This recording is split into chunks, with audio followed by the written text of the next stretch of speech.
Love it or hate it, the Crunchyroll Anime Awards is by far the biggest award ceremony out there when it comes to anime. All the big industry leaders are watching to see the results. You have pretty much public facing. Everybody acknowledges that it is the place to be. Now, they might not know that it's Crunchyroll, but they know about the Anime Awards. Everybody's got eyeballs on this. Yes, there's other groups that are doing their own award ceremony, and yes, if you watch anything besides just the big shonens, you'll find their results to be much more appealing. But this is the place to be. Unfortunately, this is the place to be, and this was by design. Crunchyroll / Sony wanted the Crunchyroll Anime Awards to be the Oscars of anime. They wanted people to look at this as being the place to go for this. And yes, a lot of that had to do with the fact that they were turning it into sort of a marketing system. Originally, the Anime Awards was about celebrating anime and yes, bringing people to anime, but it ultimately turned into a marketing thing. They wanted people to see this and see that anime is normal. Come to us for your anime, as they make it look like it's something that should be, awarded and something that is big and grand and epic. The general public will see that it is something that they should be consuming. So it's sort of this marketing cycle of creating something that people want to watch and see the awards, while at the same time making more fans of anime, and thus Crunchyroll gets more subs. It's this big turning marketing thing. But at the end of the day, the issue here really for a lot of people is that it is become the go-to for the anime awards and thus the biggest one out there. And with that being really big, yes, comes a lot of criticisms for how they do their work. Seemingly also from Japan, not just from the West, but seemingly also from Japan. I think that is for a good reason. I think we've had several times where we have these big, stage performances of the anime awards, and the anime award goes to, wait, that show?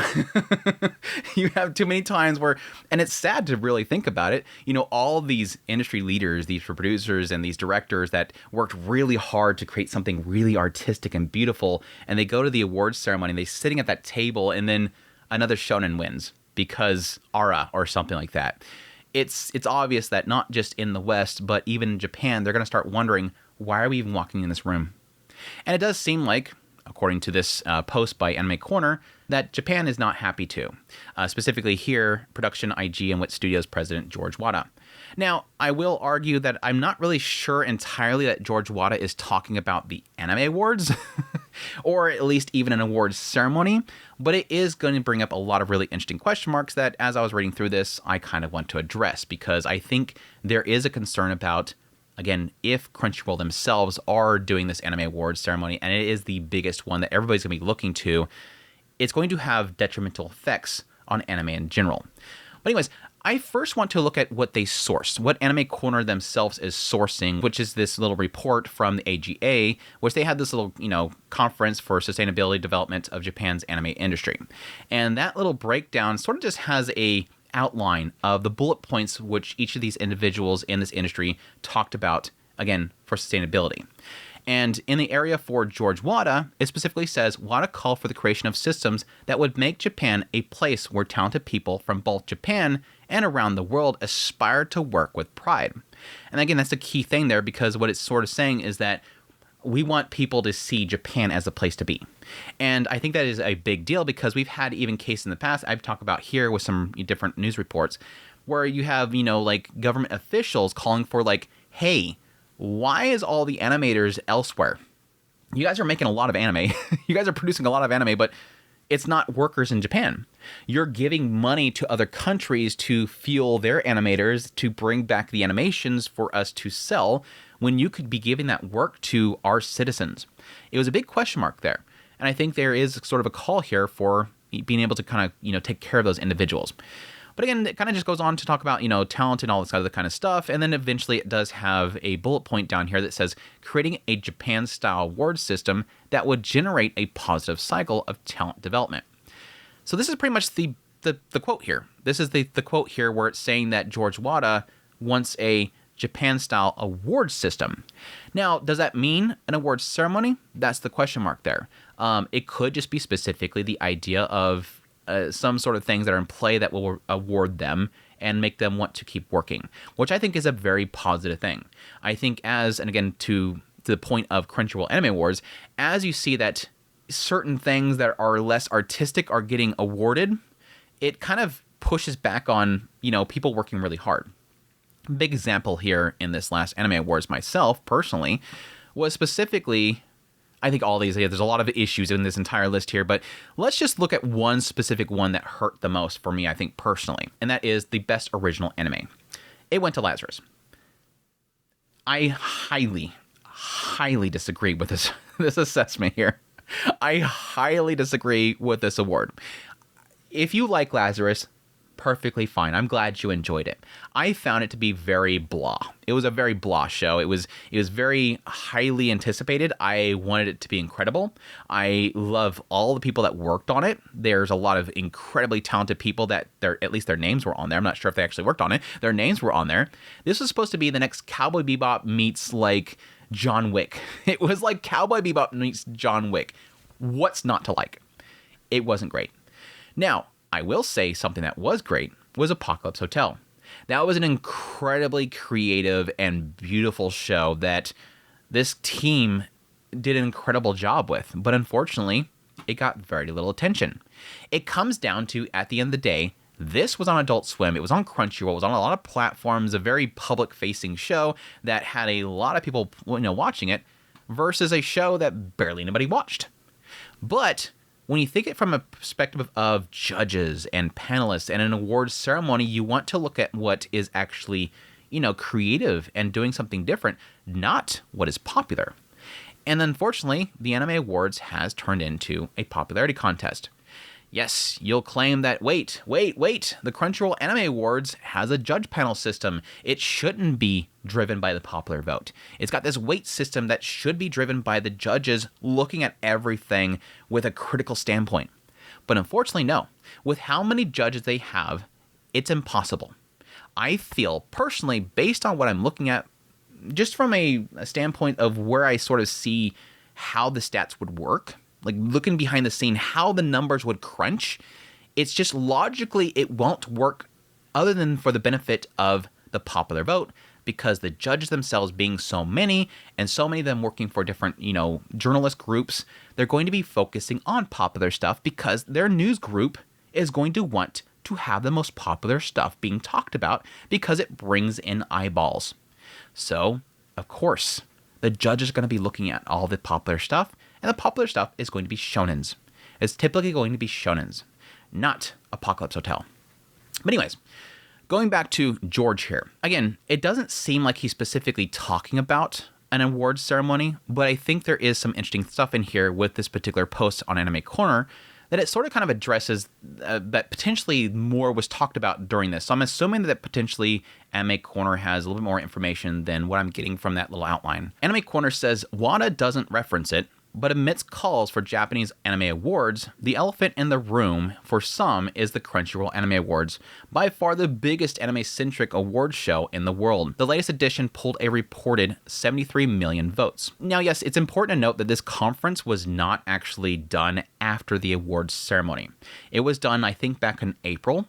So that is something to keep note here. But he would have at least, or at least individuals in here would at least have, of course, the experience of the other 9 awards ceremony. And yes, they would also have the nominations for the current year at this point. Nevertheless, it came under criticism from various angles. Again, this is where I'm kind of wondering if potentially Anime Corner knows a little bit more that happened at that conference than what's in this outline. Some somewhat inherent to the nature of many awards shows, and others unique to Crunchyroll Awards format and position in the industry. Now here's again where I think it's getting interesting, and this is stuff that I kind of want to talk about here, is really Crunchyroll's position and them actually being the ones to head this. There is a question here, if you're going to have this to be the biggest anime awards ceremony out there, you're going to start questioning the legitimacy of who's being awarded, because with this big of a thing that is being seen as the go-to place for the awards, there's a responsibility here, right? There's a responsibility that eventually you need to start kind of tackle. Like, if this is being seen as the official awards for anime, should you have your hands in it as much as you do? And do you have an influence in the results? There's the question mark. In the Crunchyroll Anime Awards, panelists first determine the nominees. Many note that the panelists feature barely any professions working in the anime industry. This is compared to the still often criticized Academy Awards, where voting is largely decided by people who have worked in the industry. Now, this is an interesting thing. I don't think this should be a thing. No. No. What this sort of is implying is the idea that you would have, like, George Wada. You would have him be one of the individuals that would be a judge, which I don't think that's the case. That shouldn't be the case. I don't think that they would have the time to watch a lot of shows. I've always criticized the panelists in the fact that a lot of them that I've noted, that I've actually looked into, they're people that don't really watch much anime. And for them to be judges and to judge which is the best of the best, not having watched at least like 5 shows in a year, how can they judge? I had, back when I was actually a judge, I had a case where I was one of the panelists along with somebody else. And I used to listen to that person on a regular basis. And I heard a quote from them at some point saying that they don't watch the shows. They just have their finger on the pulse of what's popular. That's a judge. There is a significant problem with how they were dictating who was judges and who wasn't. And I'm certain that that has not changed, again, based on what I've looked at. I'm not saying all of them. I know people are going to be fans of certain people that are judged and whatnot. They're going to say, oh, don't criticize us. I'm not criticizing everybody. There's going to be panelists on there that are really, really deeply entrenched in anime, and they've watched a lot of it. There could be some there that have watched more than me. But I will argue that a lot of them don't. And again, when there's a responsibility for this kind of stuff, you have to start questioning. But again, I'll go back to this whole point here. I don't think it should be actually producers and stuff like that. That, I don't know. It needs to be more locked down, but I'm not sure about having producers. I think they should be involved. I think it's good to have them involved with the process, but I don't think they should be judges or panelists. While not universal, the nature of journalism, blogging, and content creation, particularly in modern day, the fields of many of the panelists, incentivizes mainstream options. See, even Anime Corner is calling this out. You listen to me, aren't you? You listen to me, don't you? Risking the nominations reflecting those tastes. Crunchyroll also selects the panelists. Its opaque selection process leaves the decision-making rationale up to the imagination. It also maintains relationships with many of the panelists by virtue of its general marketing to these media, which Japanese production companies and organizations generally don't do much of. Okay. My personal experience, and this is early days, like the first 4 of them, my experience with this, no, I didn't get any incentives. But I can see there being an incentive element here in the idea that, yes, they're more likely to like you if you were to push things that are their originals, titles that they like or whatever. There is an incentive structure here that could be present. But I'm more to what they talk about early on in this paragraph. I 100% agree with this. When you have panelists that are journalists that have more of an incentive to cover certain shows, they don't have time to look at more obscure shows. Even for myself, I find it very difficult. It is something I have to go out of my way for, and I get very little attention for it. I have firsthand experience with the idea that despite the fact that I have a lot of viewers and listeners that like that I look for obscure titles, and I give the attention to those obscure titles, in a lot of cases, it doesn't show in the viewerships. And these panelists have the same mindset. When they're making their articles for their, different platform, they're more incentivized to cover Soul Leveling. They're more incentivized to cover, Lazarus. These titles that get more clicks and more viewership because people are actively searching for content around it because they're experiencing it too. They're less likely to click on an article about Apocalypse Hotel. That's what it's kind of talking about here. These panelists have consumed and talk about things that are the most popular. As much of Crunchyroll's marketing power goes into titles with arguably more mainstream appeal, and as Crunchyroll has by far the loudest voice of any overseas anime licensee, nominations and winners may be biased towards titles that Crunchyroll has particularly pushed, without even mentioning titles that it doesn't license, many of which were still nominated. Now, to counter this, technically, yes, we had a year where Cyberpunk Edgerunners won. This isn't always a thing. I think there is still things that will still push out through the crowd. But let's be honest, you do have a lot of other cases like, holy crap, Danger to My Heart, which was arguably the best romance show of the years that it came out, gets very little mention. It gets very little mention.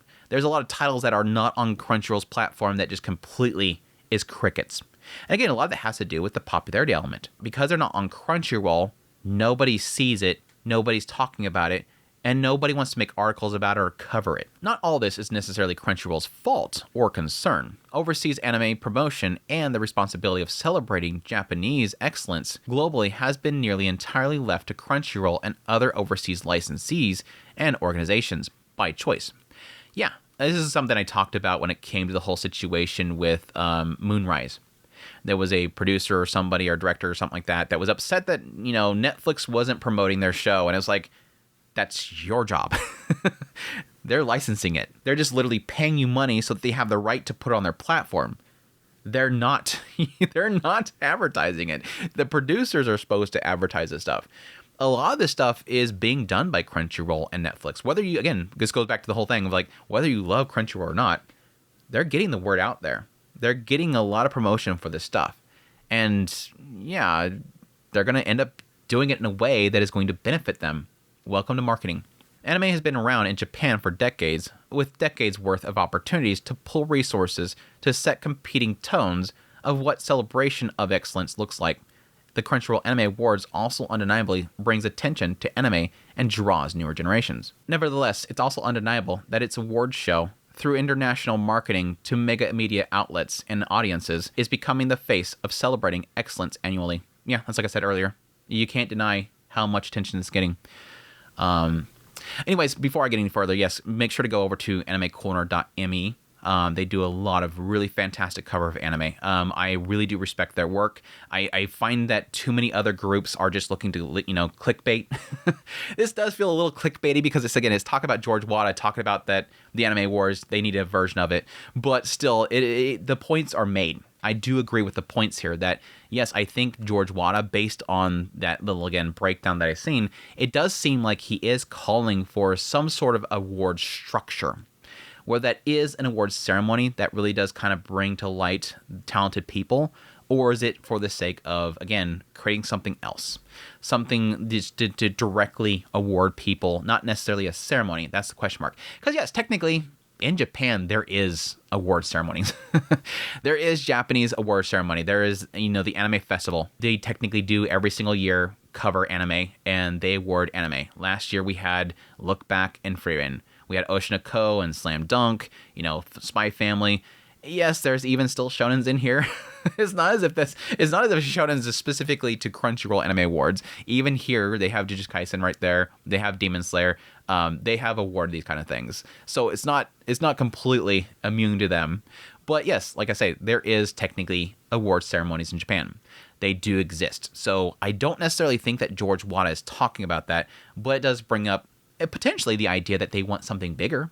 It could be simply they want something bigger. This is a big ceremony right here, but it's not, again, Anime Awards. It's not something that is being viewed globally. I try to bring attention to it when it kind of pops up, but it's not globally being accepted as the place to go for, again, like an Oscar type of thing here.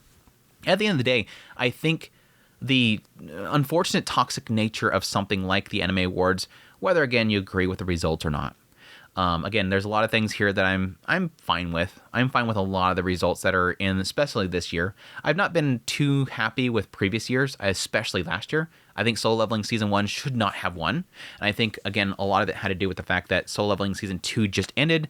People seen Solo Leveling on the list, and they clicked it because, my gosh, that fight in Season 2 was incredible. I did not think Season 1 was deserving of award. It was just an okay season. It was very bleh, like a 6 out of 10. It did not deserve an Anime of the Year, especially with a lot of the other stuff that was in that year. The results are, unfortunately, not to, again, a sort of artistic viewpoint. And I think that's the biggest problem that it has. And again, every single time that I see, blah, blah, wins this award, and then somebody goes on the stage, I'm happy for that individual. But I think about all the other individuals out in that crowd that are, busting their asses trying to create something incredibly unique. And it's heartbreaking. They had pictures of the members working on Takabi's Original Sin.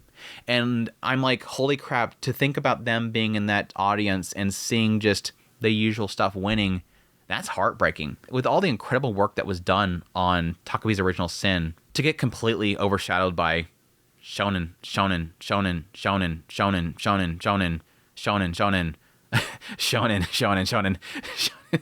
These are all like shonen stuff. This is all shonen stuff. And what kind of message is that, honestly, to the anime industry? Make more shonen, which is obviously already a thing. They want the money that comes with shonens. But anyways, that's my thoughts on this whole situation with Jordan Wada and the Anime Awards. We'll probably convene back next year when the next Anime Awards cycle come through and talk about this all over again, because nothing's ever going to change. But I hope you guys enjoyed this video. Hope you found it informative. If you did, hit the like button down below. Until next time, take care.